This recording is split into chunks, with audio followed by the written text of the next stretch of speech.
When somebody says, I want out, and they dead set want out, you get a call to find a body.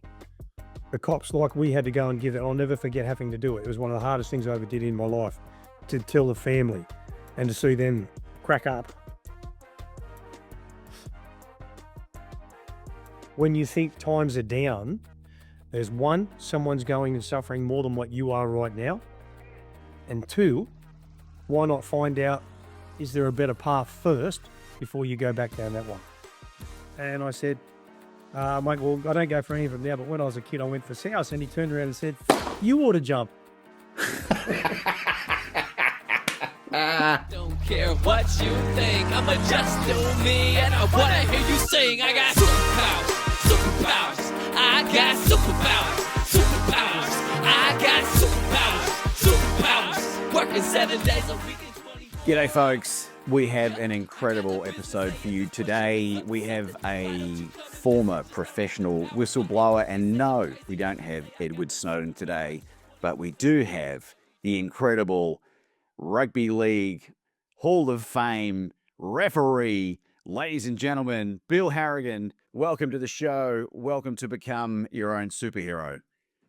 As you do later. Very good, Abe. That was an Acme Thunder. Mate, I couldn't find one. This is from a $2 store, and I bought it recently to help corral the under-9 soccer team that I've been dropped in the middle of a season to manage, and it's one of the most challenging roles of my life. I love it every It did sound like a $2 shop anyway. So just what's the brand that people need to get if they're going to get a decent whistle? An Acme Thunderer. So any referee worth their salt will always tell you that if you're refereeing a rugby league match, you referee with an Acme Thunderer. Now, I believe you've still got one of your original Acme Thunderers. Still got the 1989 Acme Thunderer. They're a great whistle. If you look after them, then they'll last you forever. How do you clean a whistle correctly if you need to? Normally, just week to week, you're giving it a bit of a rinse in hot water, and you might use a cotton bud or a toothpick just to get inside it and get some of the rubbish out. And then every now and then, you put it into a pot of water, put a bit of vinegar in it, and you boil it up. You boil it for a little while, take it out, cool it down, give it a wipe over, and it's ready to go again. And there is one little story. Mick Stone, you remember the referee that was refereeing with me back in the 80s? Michael had this superstition that he would never clean his whistle. And that's one of the reasons why I will never borrow a whistle, or I would never lend one of my whistles to anybody. If they don't have a whistle and says, Bill, I don't have a whistle, I go, use your mouth, say stop, go, penalty, but you're not using my whistle. If you had have seen Mick Stone's whistle, it was disgraceful. It had a pungent smell to it. You just wouldn't touch it. Is he still alive? He's still alive, so there's something to be said about it. Well, I don't know if anyone knows about germ theory, but maybe it's that constant exposure to that atrocious whistle that's kept his immune system in check. What do you reckon? I'd say so. I reckon, but if you lend it to anybody else, you'd come down in a screaming hole. Do you understand or know where the origins of wet my whistle comes from? No. I don't either. I was hoping you might know, but that's okay. Oh, It's not. Isn't it something to have a drink? Yeah, I want to wet my whistle is to go and have a drink, but I don't know what the origins of that story is. I'm sure we could find out. I'm going to whip the whistle, which means I'm going down the pub for a beer or a drink or whatever it may be. I don't know the origins. Bill, I wanted to ask you, over the course of your many years and the years since you retired, how many people have contacted you or come up to you and said, Bill, you are the reason why I either became a referee or started playing rugby league? Probably not so much playing the rugby league, but the first question, a lot of young kids or even referees now that are referees, and they've been refereeing for many, many years, and I bump them at a function, a lunch or something like that. They come up to me and they say, you're the reason why I started refereeing. It's very humbling. It's happened numerous times. And sometimes I walk away thinking, well, yep, if I've had that impact on that person, just that one person, if I've had that impact on them and they're out there enjoying themselves, has all been worthwhile. Fantastic. Well, I want to share something personal with you, Bill. I'm from New Zealand. As you know, I grew up in Christchurch and grew up in some pretty challenging circumstances. And I distinctly remember in probably the late 80s, it would have been early 90s, I forget exactly. We had 3 channels. This was before any kind of cable or Sky came into play, and the State of Origin would be on. And despite all the craziness of my life and my siblings' life at the time, it was that time during 3 games a year that you could just switch off and forget. And I always had these really fond memories of you directing the game and these incredible fights and the controversies and stuff that would go on. And we thought it was a bit like WWF, but I realized a lot of it was actually real. And I think I just wanted to say thanks on behalf of everyone that benefited from those moments in time back in the day that allowed us to just escape from the terror of the reality that we were dealing with in many cases because of the sacrifices that you made to become a referee. So thank you very much, Bill. Thank you very much. Much appreciated. I know you get asked this a lot about how you got into refereeing, but I suppose I want to ask you, in terms of the things that you enjoy talking about most these days, what is on your heart now that you've been long since retired? Just going back into why I did start refereeing, I'm a firm believer in fate, and I always have been. I believe we start one day, and when we finish, that was already mapped out for our life. That's your path, and there's not much you can do about it. Some say it's destiny, and you can change your destiny, all that sort of thing. I still believe that if you believe in change your destiny, that's your fate. You're meant to go right instead of left, that sort of thing. And refereeing, I put down to that. And I think if people sit back and have a look at where they ended up and why they ended up there, they may go back and find moments like this. Our school, Fairvale High, the New South Wales Rugby League went on a schoolboy recruitment campaign for referees. They were short on refs. They thought, how can we get refs? And they come up with this idea. So my school, Fairvale High, our PE teacher put his hand up and said, we'll go in that. But he didn't get any volunteers. And after he didn't get any volunteers, they said, we're not going to pull out of this. We're going to do it. We're not going to embarrass our school. I need 5 volunteers. Well, none of us still volunteered. So we're talking about the open school football team. That's who he went to. And none of us still wanted to do it. And in the end, he just said, well, Harrigan, Smith, Lees and Gasnier, you blokes will do your referee's ticket. And I said, no way, sir, I'm not going to do it. And he just said, you will do it or you'll sit on the bench for 5 weeks. Take your pick. So I thought, well, I don't want to miss out on 5 games. I'll do my referee's ticket. So I did my referee's ticket. Why did I do that? What led me into that? And that's why I come back and said it was fate. It was always meant to be. I went home and threw that ticket in the drawer. My dad said, aren't you going to referee? And I said, no, Dad, I didn't want to do it in the first place. Why would I do that? Anyway, weeks later, he came home and said, listen, William, the local pub has put a team in the pub competition. They need their own referee.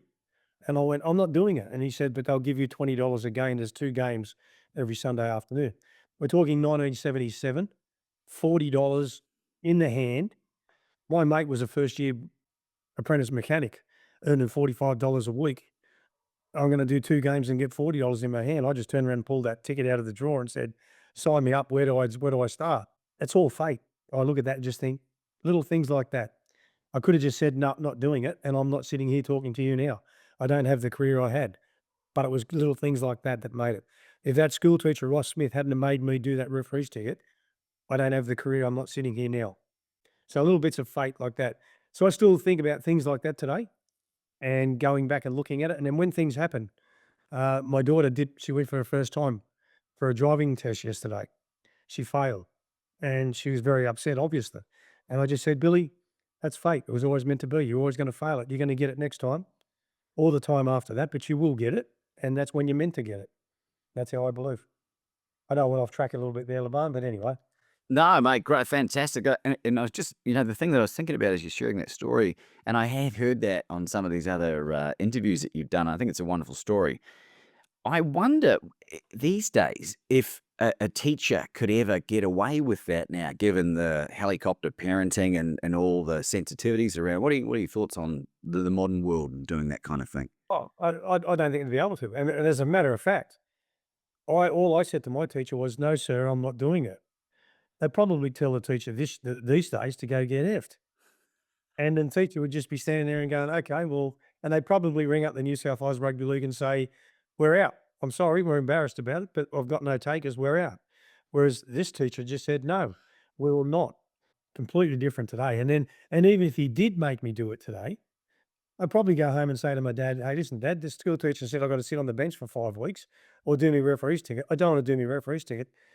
The parenting these days, they're probably on the phone to the school saying, "You can't do that," which to me is BS. They should be able to do that. I don't like the way we've gone today anyway, but that's a whole new topic. Yeah, they might blame it on ADHD and put them on some kind of psychiatric medication. Bill, for people that didn't know, when they saw you as a referee and they met you, did anyone ever say, "You know what, Bill, you would have made a great police officer," before they knew about your origin story? Did you ever get that? No, no, and pretty much because I was in the cops. I joined the cops just as like I started refereeing that pub competition, and it wasn't that long after, and I turned 18, I joined the cops. So both careers were pretty parallel. So by the time I made grade in 1983, I was graded. That means when you go from, say, like the Parramatta district, you're then elevated into the New South Wales Rugby League, and you start refereeing third grade, reserve grade, first grade. I'd already had 5 years in the cops. So by the time I made first grade, I'm 7, 8 years in the cops. So the careers ran parallel. So everybody knew I was a cop and obviously when I was graded in 83, from 83 to 86, nobody knew me because I was still doing third grade, reserve grade. But when I came onto the scene in first grade, well, who's this long haired, young, fit bloke running around who's actually a copper in the TRG? So hence I got the profile. Were you allowed to have the longer hair back then? You must have been. I grew mine a little bit longer because we're in the tactical response group. So I wasn't just a GD cop. When you're in the GD cops, you've got the short back and sides, all that sort of thing. So in the TRG, we're allowed a little bit more liberty, and I grew it a little bit longer. And then when I transferred and I went over into WITSEC and everything, I grew the hair long. When I got out of the cops, that's when I really let it go back to the old days when I was running around 16, 17-year-olds with the hair down the shoulders. And for those listening, Bill's still got a beautiful head of hair, by the way. Still looks great. Do you have a favorite survival story from your time in the police force? Yeah, I do. And it was up in Mount Panorama at the bike races. And they'd always had a few problems up there. So they decided to bring the tactical response group up, which was a newly formed squad. And we were up there, and it's just one of those things that I don't know why they do it. It's not bikie gangs, it's just bikers. And they're up there, they get on the terps, and then they get bored. And so what do? Oh, well, let's go and throw some stuff at the cops. And that's what they did in 1983 and in 1985. We were standing in line out front protecting the compound, the police compound, and we had it surrounded. And then we had all the bikers just throwing Molotov cocktails, lit toilet rolls. They demolished the toilet block and were throwing the Besser bricks at us. Anything they could find, they were throwing at us. We would move forward, push them back, and then our boss would call us back, and they'd come forward and they'd throw stuff at us again. There was one particular bloke in front of us, and leading to this story, we were in teams of 12, 11 in the line and a fireman behind. And what would end up happening is every time we go forward, when we would come back, we'd hear a whistle and we'd come back. And your first job was to look left and look right and make sure that the officer that is on your left and right is there.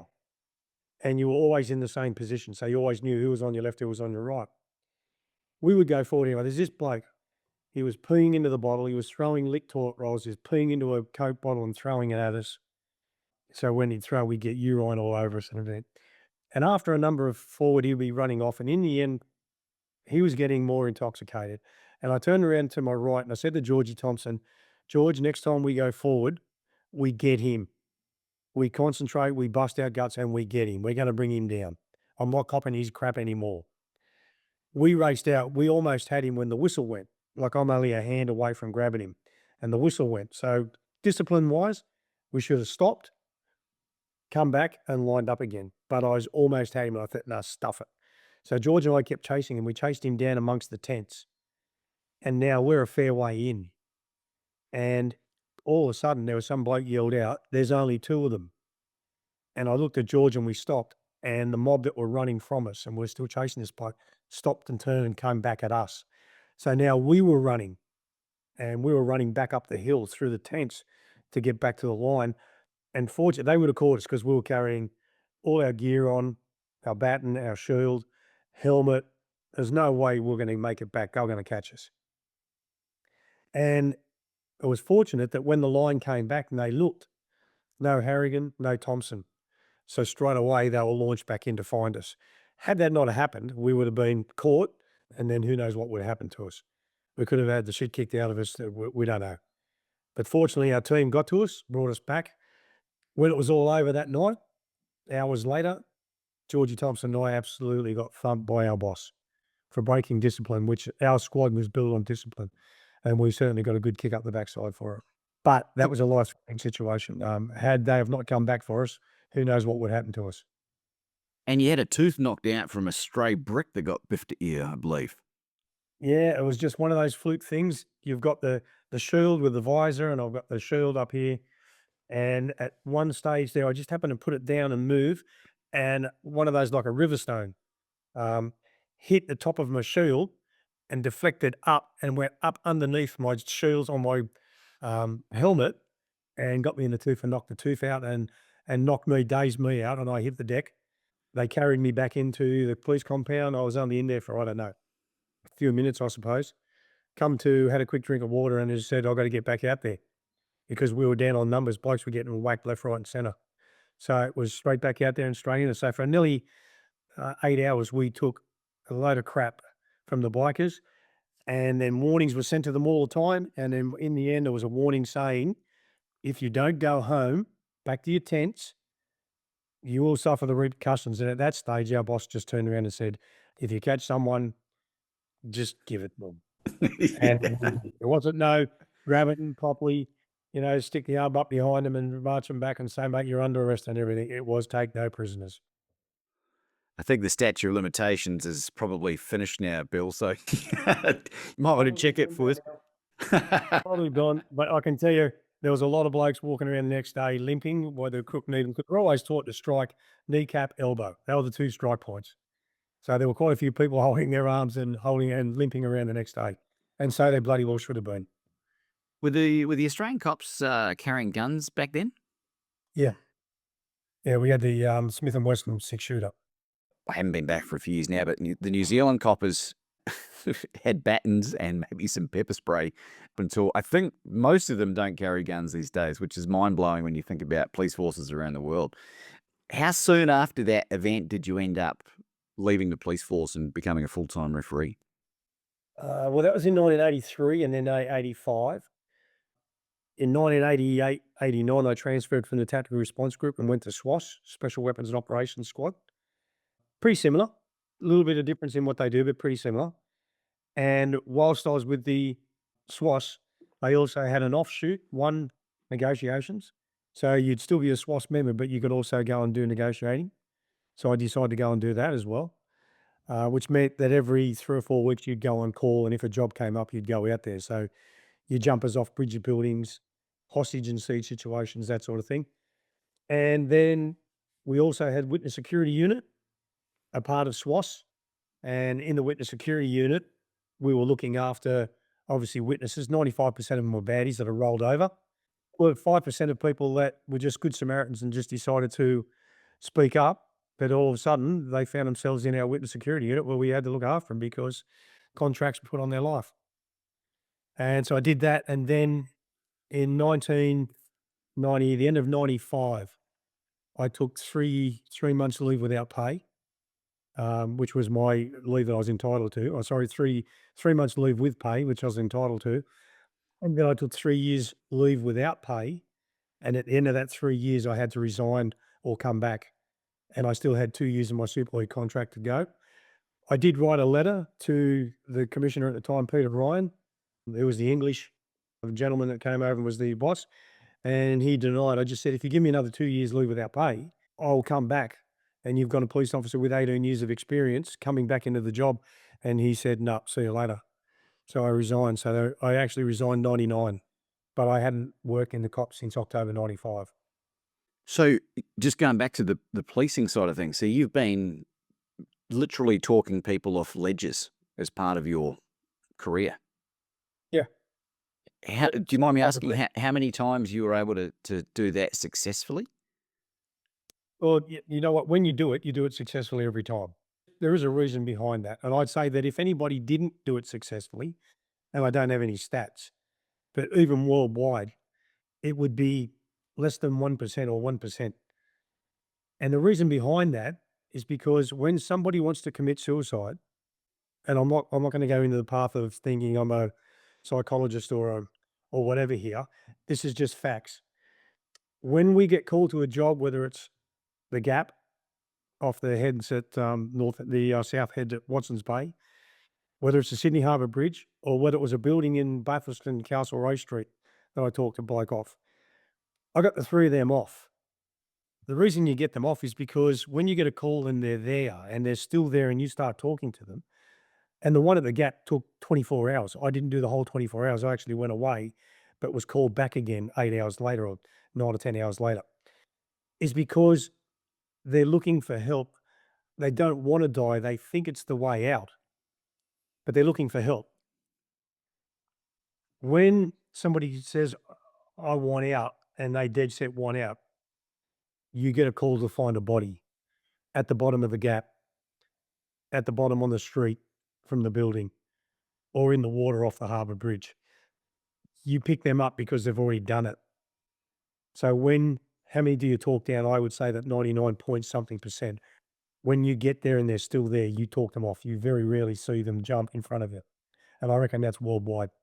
Are you saying that there was one incident where someone did end up taking their own life when you were trying to I talk them down? I can't remember anybody jumping, but I can recall one instance with one of my workmates, Peter.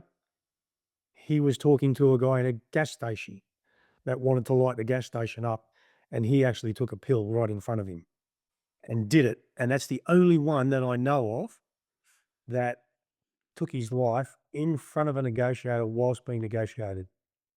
So he didn't even burn the place down. He just like took a cyanide tablet or something equivalent, right? That's so interesting. The reason I'm curious to know is I used to do some work in recruitment for Metro Trains down in Melbourne. I remember talking to a few train drivers, and they used to get retired permanently. I think once they had like three instances where people would jump in front of the train, and some of the stories I heard were just horrific. Particularly the person taking their own life would jump out and they'd have a big bloody smile on their face. And I'm very interested in kind of what's going through people's minds when they are at that point of, no return. And then knowing that that's going to traumatize the poor bastard on the other end of it. Do you have any insights into that? Because it traumatises the family and everything, but it also traumatises the cops, and I'll never forget it. I was working at Central Police Station. We had a jumper at Town Hall. Myself and my partner got the job of going over to the north side and informing the family of their son's demise because he jumped in front of the train. And it goes back to what I was saying before. For whatever was in his head and for whatever reason, he wanted out. He didn't go to a building or a thing where people are going to come up and negotiate with him. He didn't get on a platform saying, I'm going to jump in front of this train, and someone calls a negotiator to try and talk him out of it. He just did it. Train came in and he jumped. So in his mind, I'm out. I'm checking out. I'm gone. But geez, the trauma, train driver, the first responders, the cops, like we had to go and give it. I'll never forget having to do it. It was one of the hardest things I ever did in my life. To tell the family and to see them crack up.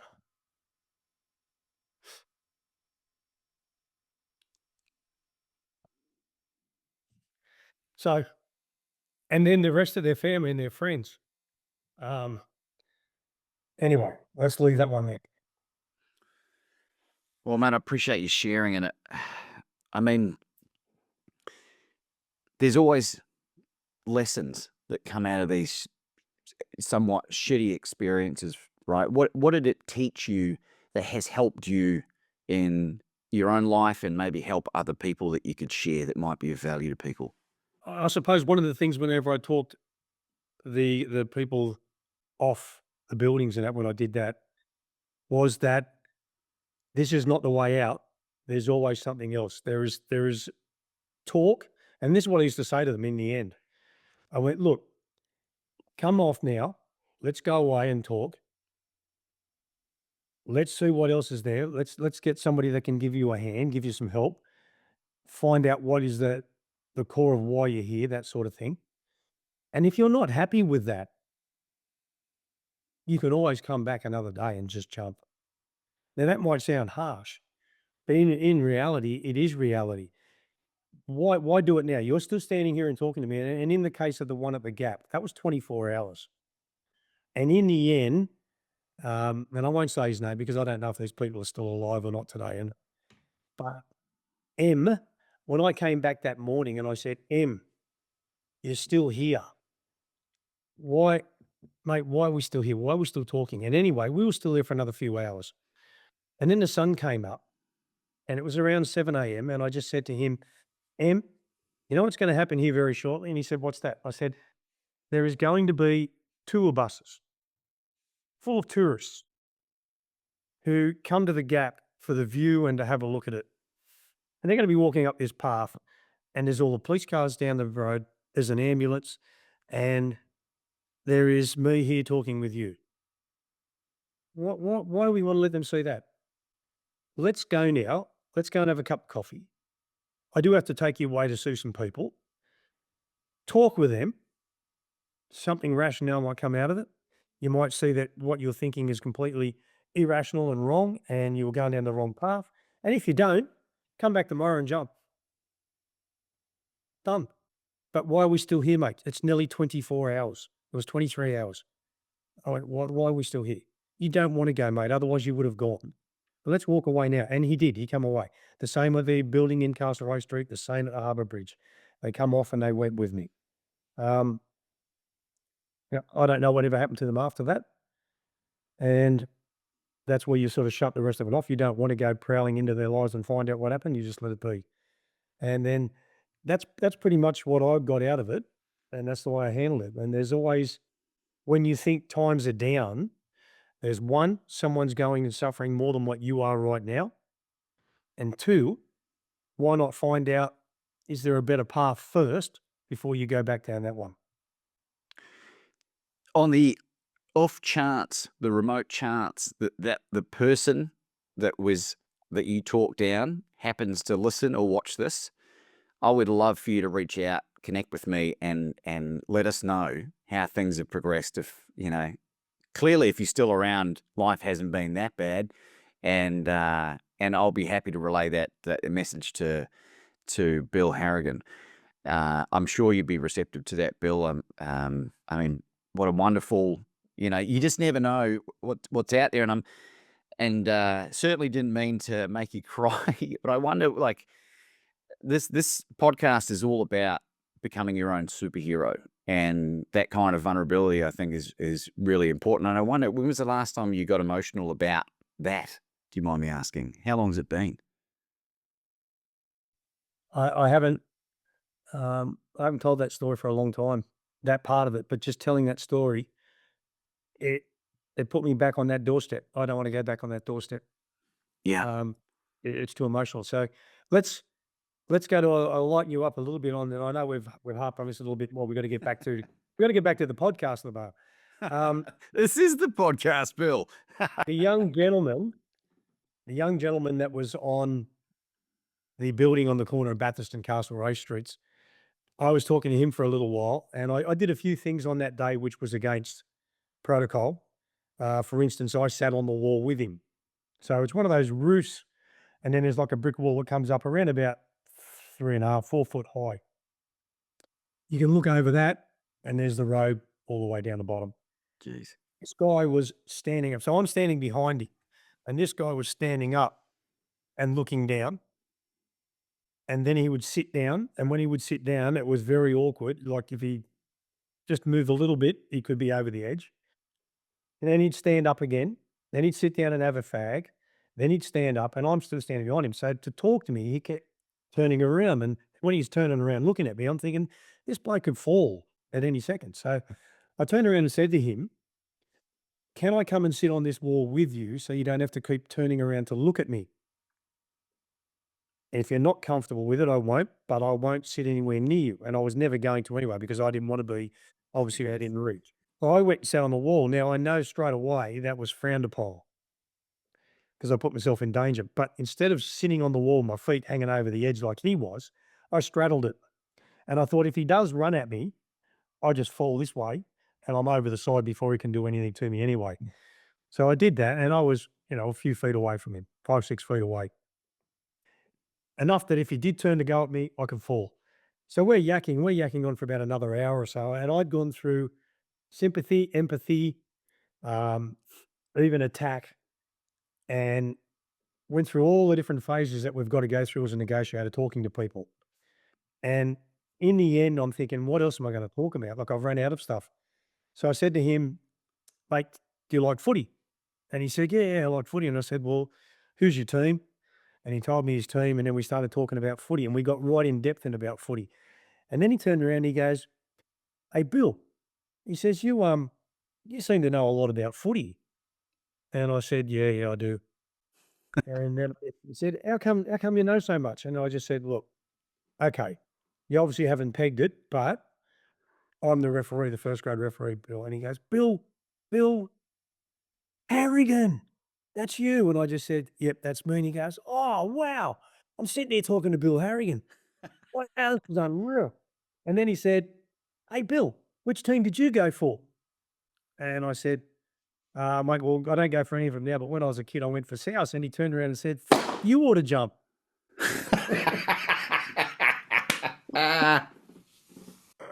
And it was because back in those days, South Sydney were down the bottom of the table. They're getting thrashed every week because they were going so badly. He said, "Fuck, you ought to jump." Twice quick. And then he came off within about 2 minutes after that. He came down with me and we went away. Mate, that is a wonderful story. I really appreciate you sharing that. I wouldn't want to be a copper these days. I've always been a big supporter of the police, and it's a shame to kind of see the direction that it's gone in many cases, particularly down in Victoria. It's just a personal opinion. But how important are organisations like the Men of League Foundation? I presume you've done some work with them in the past. I've attended their functions. I've been I'm a member of the Men of League, which I now it's called the Family of League. Yeah. And then when they put on functions, they always have lunches. That they're broken up into regions. And so you've got your South region, your North region, East region, Southwest region, and then you've got your regional areas as well. And so they always put on their luncheons because they're always doing some fundraising for obviously money to fund wheelchairs and whatever they may do, help with rent, all that sort of thing of families where they've gone into a bit of hardship. So it's again just like numerous charities, foundations, all that sort of thing out there. They do good work in their communities, and the Men of League are just one of them looking after their own as far as football players go. And unfortunately, they may be called on a little bit more in the future because of what we're finding out with all the concussions and the head injuries. Yeah. Yeah, I've been in some discussions with them to see if I can contribute my own little way, and I've got a meeting this afternoon with Sam, who's the founder of Grab Life by the Balls. I don't know if you've come across that organisation. There's quite a few philanthropic ones that I just don't resonate with, and maybe it's a bit more of show and tell, but these ones seem like they're doing some great work. And obviously the majority of people are going to be listening and watching this are fans of rugby league. So if you haven't heard of Family of League and you're a former, I don't know what the conditions are, Bill, I presume it's any form of rugby league that you've played and you're in a Yeah. situation where, Yeah, it's not just your first grade. You could be playing park football in the under 17s. And if you or your family come into hardship, you reach out and they will help you. And just before you started recording, sorry, mate, just before you started recording, Laban, you saw that I had I had a hoodie on. gotcha. Got you for life. Let's explain that for us. It's pretty much what we've just spent the last, half an hour talking about, mate. It's helping people out who are finding it difficult, suicide, all that sort of thing. It's a group there that reaching out, just helping it. We got you. And that's what I was saying before. Come off the building. Let's have a chat. Let's talk about it because I've got you. Fantastic. Now, is there any information? Is there any formal thing that people can go and check out? And that's just People the watch it for life. Yep. got you for life. Fantastic. I appreciate you sharing that. Look, there's plenty of interviews out there with you talking, regaling, the journey of rugby league and a bunch of other things. So I don't want to be one of those guests that re-ask you the same kind of questions, but I would love to know this in particular, and if you're happy to share. When you were refereeing, what is the greatest punch on at a high level that you can remember that you're happy to share, and why? It was probably Manly versus North Sydney at North Sydney Oval, and I dispatched 2 send-offs and 4 in the sin bin. Now, when you go back and you look at articles, and people always bring up when I sin bin 4 players in the Parramatta Newcastle game, and they always talk about that. And I know when they're always talking about it and saying, you know, Harrigan dispatched 4 players in a game, all that sort of thing. I'm thinking these guys must forget Manly and North Sydney, where I got rid of 4 players in the sin bin and 2 players off during the game, completely sent off. And yet they never bring that one up. We're always bringing up the Newcastle Parramatta game back in 2000, 2001, whenever it was. But this particular game at North Sydney Oval, they got stuck into it. They really belted into each other. Marty Bella and I think Marty Bella got sent off in that game. That was pretty wild. And the other one, probably the one that was because that Manly North Sydney one was like I come in for a big blue, couple of little spiteful things later on, and then that was it. But the other one was the Monday night football at Belmore, Canterbury versus South Sydney. Mario Fenech was sin bin twice and eventually taken off the field by his coach, Georgie Piggins. And that was probably a game that I just could not get control of, and I don't care who you were as a referee, you were never going to get control of it because it was just one of those, they were on to punch Christ out of each other. It was microphones and on-field technology and all that sort of thing. It was just in there and they just bashed each other. And unfortunately, Mario Fenech had lost his brother that week. And there was a comment in a scrum in regards to the loss of his brother. And Mario just went absolutely ape and went mad, just belting. And then obviously his players got stuck into it as well. Canterbury came back in to fight back. It was one of those things that no matter what you did, and I don't blame him because the comment was pretty poor taste. At the time, I didn't know who said it. It was done when they were all packed in the scrum, but I heard it, at which most of the scrum heard it. And I don't blame Mario for one iota for going ape over it. I would have too. Just one of those things. But then I had to think, well, I got a job. I've got to do what I got to do. And so poor old Mario had to go along with a couple of others. But if I had been able to identify who said it, that would have been an automatic send-off. Cheap shot. Did you ever find out what was actually said specifically? Oh, I know exactly what was said, and I know by whom now. Are you allowed to say? I wouldn't say. Okay. It's good. Did you ever 1980, it was either 86 or 87. 86, I think. Monday night footy. statute of limitations has probably expired on? It was such a low down blow, and there's been so much time gone under the bridge and everything. I don't think I'd want to rehash it. Yeah. Did you ever speak to Mario in years later about it, the incident? Yeah, I have.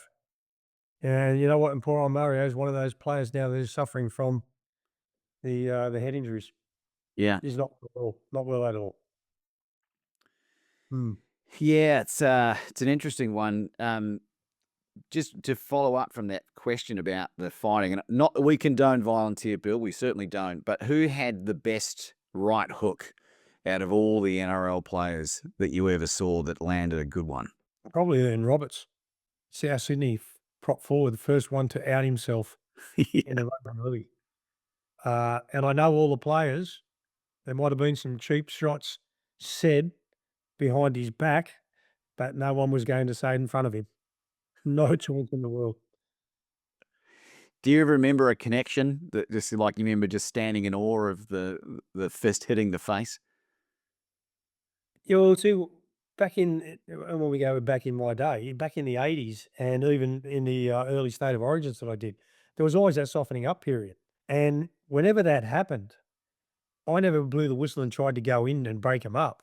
Like if you remember Hollywood Hartley and a few other refs, they'd be blowing the whistle and getting in amongst them, trying to push them away from each other. That was an act of stupidity because all you've got to do is cop one yourself. I used to blow the whistle and step back for two reasons. One, I didn't want to get hit. And two, when you go back, you get a wider picture of everything that's happening. So all of a sudden you can see if someone comes running in to join in and you can make the third man in, you can catch him. You get in amongst them, you don't see the third man come in because he comes in from behind you. And that's where you can nearly get hit. But I would go back and let the softening up period continue. And you would see some of the players looking around for me and you could see on their face thinking, are you going to stop this? Because they're buggered. They're in there throwing punches and they're buggered. And they're thinking, mate, can you stop this, please? And I'd be standing back there, blowing the whistle, going, "Right." And then when they finish, I'd walk over and go, right, we've got that out of our system. You can go and have 10. You can go and have 10. Let's play footy. And that's the way it was. And that was how it was accepted. Obviously, today, not a chance in the world it's accepted. And so it shouldn't be because you can't have haymakers being thrown. We know the damage that they can do if you get king hit. But, back in those days when you had two or three blokes standing toe to toe looking at each other, throwing a couple of punches, okay, well, this is all fair and square. Who cares? Blow a penalty, put him in the sin bin, get on with it. But these days, no. And I agree, you can't have it. Two more questions. I'm glad that I did referee when we could have it. I think that was what most people were certainly looking for during the State of Origin days, during those amazing period of time. Bill, I'm very conscious you're a busy guy, and I want to get to this OzTag. But before I ask you about that, do you have a favourite moment in your life? And if it happens to be in rugby league, fantastic. But if not, what is that? Well, I do get asked this question. And normally people think it's going to be like, what's your favourite moment in footy? And if you say outside of footy, well, then obviously it's getting married, the birth of your kids, that sort of stuff, your favourite moments. But when I get asked about footy, it comes back, you want the short version or the long version? You tell me whatever version you want, Bill. I'm all yours. I'll give you the long version if we've got time. Yeah, Uh, go for it. In 1995 and 96, when Super League started, the teams were allowed to continue playing in the competition. But the 5 referees that signed with Super League, Stephen Clark, Brian Grant, Timmy Mander, Graham Annesley and myself, we all got sacked. So we couldn't referee. We could not even referee a schoolboy game anywhere in New South Wales, Queensland. In 95, after we were sitting on the sidelines, can't do anything, I went to Rebo, who was the CEO of Super League, and said, boss, when we start up next year, 1996, which we end up not starting, we didn't start till 97, the court stopped us. But at this stage, we were going to start in 96. I said, mate, if we don't start refereeing, when we start, we're going to be like cobwebs. We're going to be wrapped in cobwebs. We're going to need a couple of games to get ourselves going. And we want to be the best we can when we start because it's going to be all eyes on Super League. And if we're not refereeing well, then the product is not going great. And we want the product to be the best it can. He said, so what are you getting at? And I said, well, New Zealand and Papua New Guinea signed with Super League. Why don't you send us over there and referee in their local competitions, their first grade competitions, Lion Red Cup and the Pepsi Cup in Papua New Guinea. And he just said, okay, do a budget. So I did a budget. So bang, we got the tick of approval. So every weekend I'm going New Zealand one day. The next weekend I'm up in Papua New Guinea. What was fantastic about that is I'm now refereeing in their first grade competition. So I'm going to places like you would know, Taranaki, up to the Bay of Islands, down in the Christchurch, obviously in Auckland, and I'm refereeing in all their regional areas of teams that are playing in the Lion Red Cup. Same up in Papua New Guinea, I'm going to Rabaul, to Lae, Port Moresby, Mount Hagen, Goroka, and I'm refereeing and I'm meeting local people, local referees, and it was fantastic. Now we get to the point, one of the greatest things that have ever happened to me in rugby league, and it wasn't refereeing the 89 grand final, the 99 grand final or something like that, or a State of Origin. It was up in Mount Hagen, they were playing Chimbu. That would be like Parramatta playing Penrith, South Sydney playing Roosters, St. George playing Cronulla. It's the local derby, and in a nutshell, they hate each other and they want to win. So we're playing in Mount Hagen. There's around 4,500 crowd.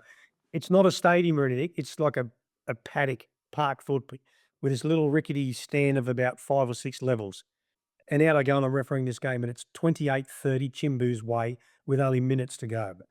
The ball went out the back line, and it went to the winger, and the pass from the outside centre of the winger was forward.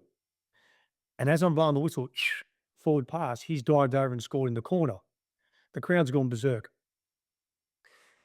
Even without the kick, Mount Hagen win that game 32-30. But I've pulled it up for a forward pass. Score remains 30-28. Put a scrum down. Ball goes in, passes a couple of times, full-time siren goes, and I blow full-time. Chimbu beat Mount Hagen in front of a home crowd 30-28, and I've cost Mount Hagen a try to win the game in the end.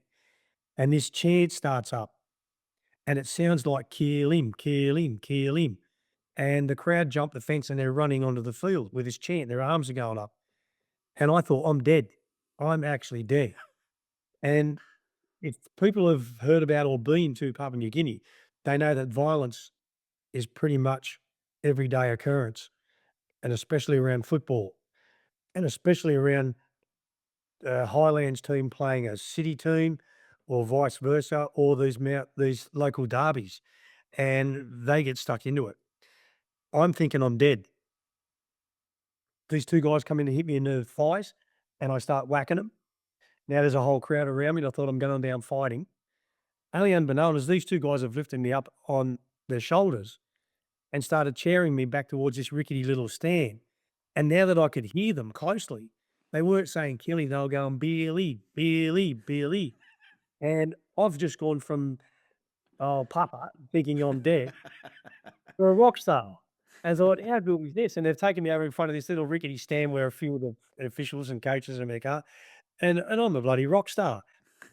It was just one of those magnificent things that's happened to me. And then there's no change rooms or anything. So we've got to go back down the hill to the hotel where I'm staying. And I'm sitting in the back of like a Toyota Hilux. And I'm sitting in the back of it. And we're doing walking pace because all the spectators are all walking back down the hill to the village and that as well. And they're shaking hands, they're patting me on the shoulder. And it was just brilliant. And that happens because they love their rugby league so much that rugby league is the national sport. Anybody that goes up there who plays rugby league in first grade is a god. Like the Australian team goes up there and it's they'll get 20,000 people to the airport just to meet the Australian team come in. It's that passionate. And I saw that in 91, 92, 93 when I was going up there and refereeing test matches. They just love it. And as a result of those games and everything, I then got invited back up there in 2004 or 5. So I'd retired from the NRL in 2003. I was invited up to referee 5 straight NRL grand finals in Papua New Guinea just because they knew that I could get through that game and there'd be no violence because of the respect that I had not only from the players on the field, but all the crowd. And so when I did do that first game, when I ran on, the crowd were on the other side there going, Billy, Billy, Billy in the crowd on the main field when I did the grand final. The following year, I took a mate up there, Tony Kelly. And back here, when we run onto the field, you get booed, spat on, water bottles thrown at you. I said to Tony, you watch this, Spats. When I go across to the other side, I'm going to get that crowd to chant Billy and throw their fists in the air. We just said, oh, bullshit. No way. I ran out. I went over and I looked at them all and I went, Billy, Billy. And within 30 seconds, the whole crowd, Billy, Bill. I turned around and looked at him and he's just standing over there shaking his head. Only in Papua New Guinea. Oh, mate, I love it. Fantastic. Haven't made my way to Papua New Guinea, but sounds like the Wild West and fascinating place to go and spend some In time. the Wild West, you would not go up there as a tourist. I know divers go up there because it's some of the best diving spots, but you would not go up there as a tourist. You just wouldn't. Put it that way, you just wouldn't. You'd only go up there if you've got work commitments or you've got to go up there and referee or be involved in rugby league or somehow. Otherwise, it is not a tourist attraction. And that's just an unfortunate thing because it's some parts of it is a beautiful country. Well, I'm gonna tell them that I know Bill Harrigan, and it's gonna He's my wave. I'll show him this podcast, and I'll start chanting Billy, Billy, Bill. For a long time, you've been involved in this massively growing phenomena in OzTag. You care to share some insights into what that is. Never heard of it before this. Yeah, Oztag is rugby league. Instead of being tackled, you've got little Velcro patches on the side of your shorts, and we attach a tag to it. The tag's got the Velcro on it. So you attach the tag to the shorts and you run. And instead of getting tackled, they take the tag off the short. So it's different to touch. In that touch, obviously, you're just getting touched. In this game, you've got to take the tag off. So there's no phantom touches. Um, there can be a hole, enough to fit your body through between two players. In a game of touch, you would have been touched straight away. In Oztag, you can go through and some of these players can swivel their hips and so on. You try to tag them and you miss the tag. You're standing there with no tag in your hand and they're still running. So it's really playing rugby league, but without being tackled. And it's take the tag off. So you've got your three forms of rugby league: you tackle, you tag, and you touch. A lot of our players play both. Some play tag because they don't like touch. Some play touch because they don't like tag. But it's something there for everybody now with the three forms of rugby league. So Oztag was started by a bloke called Perry Haddock, who used to play for St George, Cronulla and Illawarra as a halfback back in the 70s and 80s. He then went on to coaching. He was coaching third grade at St George. He still lives in the same house that he lived in way back then. I'm about 100 metres around the corner from where I was living back then. And he knocked on my door, because I used to referee Perry. He knocked on my door one night and he said, "Billy, I've got this idea. It's confidential, but I'd like you to help me with the rules." And I said, "Come on in." We had a beer, and then he explained the game and how it was going to be played. So we tweaked the rules of rugby league to suit the game of Oztag, and then he went out. That was 1990. 1992, he got a little competition up and running. That was 1992. Here we are, 2025, and there's over 200,000 players playing it. It's massive in Queensland and in New South Wales, but there's competitions down in Melbourne, in Perth. We did have it in Adelaide for 20 years, but that fell over. The two guys running it decided they didn't want to do it anymore, and it just folded. And then internationally, it's huge. We have a World Cup every 3 years. The last one was last year in Limerick, in Ireland. The two before that were here in Australia. The one before that was in Auckland, New Zealand, at Mount North Harbour Stadium. And the next World Cup is next year, and that'll be back in Coffs Harbour. And then we're looking Japan, Dubai for the one in 2029. So, and it's just grown phenomenally. There's more European countries now taking it on. Germany, Holland, Italy, they're all starting up their own competitions.